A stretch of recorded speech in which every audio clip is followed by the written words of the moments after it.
Hi Ray. Quick one with the About Us page. The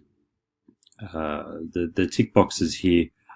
You overrode some styling and you got that fixed. But I think maybe it could be something else. But perhaps there's still a little bit more to do.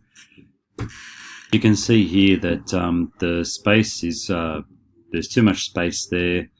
The ticks should be aligned, and well, they are aligned, but they should be over to the left from memory. There should be a space in between the ticks. Yes, there's something going on there which is preventing the CSS styling, which was all working fine before, from displaying properly on the mobile size.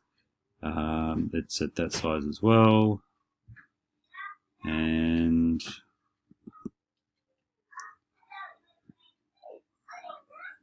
yeah, it's pretty much all the way through. So it's probably the gap there seems better now. But yeah, obviously there's some CSS which is being overridden. Would you be able to have a look at that? That'd be great. Thanks, Ray. Cheers.